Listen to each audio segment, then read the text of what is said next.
Hello students. Previously we see one property of cement, that is setting and hardening. Now we have to learn the second property of cement, that is soundness of cement. Okay. See, what is a soundness of cement? The capacity of cement to set or harden either on fixation in the marshy areas or alternative exposure to wet or dry condition, that is called as soundness of cement. See student, what happen whenever any cement component is exposed to very drastic condition like a marshy areas, or even it come in a contact with very dry or very wet condition. Any cement material come in a contact with very dry and very wet conditions, then if any change in the volume of cement takes place, then that cement is very poor quality cement. That cement is called as unsound cement.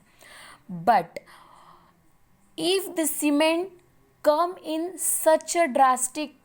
a contact with such a drastic condition, still their volume does not change, it will remain as it is, then that cement is best quality cement, and that cement having soundness property.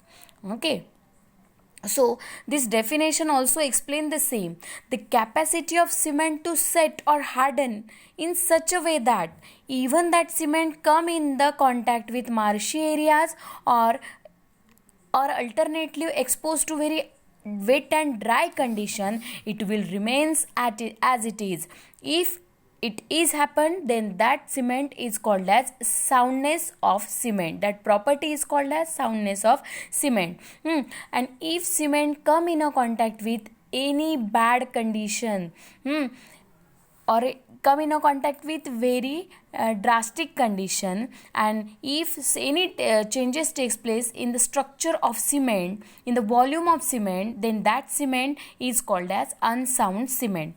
See, the soundness property of cement can be checked by using Le Chatelier's apparatus.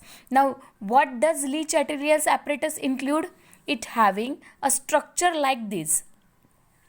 There is one half circle. This half circle is made from any metal like copper, aluminium, and it having two straight lines. Okay, now what we do, this structure we placed in one square shaped glass. After that, a paste of cement can fill in this Le Chatelier apparatus. Now then another square shaped glass is put above in this way. One square shaped glass, above that Le Chatelier apparatus, above that we have kept another square shaped glass and cover with it or wrap it with a rubber band. Okay, now keep it as it is for 1 day. After that, these apparatus can kept in a boiling water for 4 hours. In such a drastic, before that distance between these two wire or between these two hands can be measured.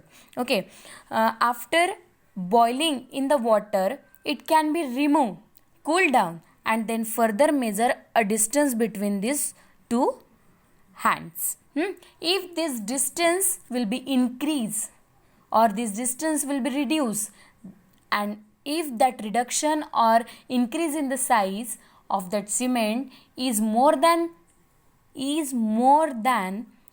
mm, then that 3 mm, more than 3 mm, then that cement is called as unsound cement. Otherwise, that cement having soundness property.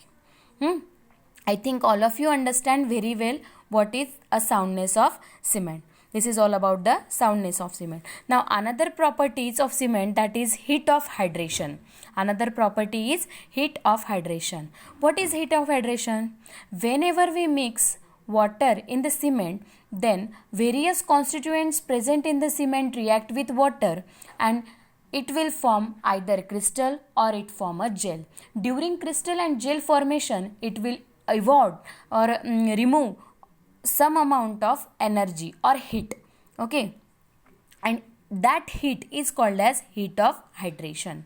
When C3A react with water, it evolved some amount of energy, and the quantity of heat evolved by C3A is largest than that of C3S, than that of C4AF, than that of C2S. Means least amount of energy is released by C2S and most amount of energy is released by C3A. Okay, and if more or higher amount of energy is released by any compound, then that compound is responsible for the development of crack in the structure of cement. So as C3A present in C3A evolved largest amount of energy in the cement, not energy, heat. So C3A present in the least amount in the cement. Okay, so this is also one of the important property of cement, that is heat of hydration. I think all of you understand very well. So learn the topic, and have any doubt, please contact me.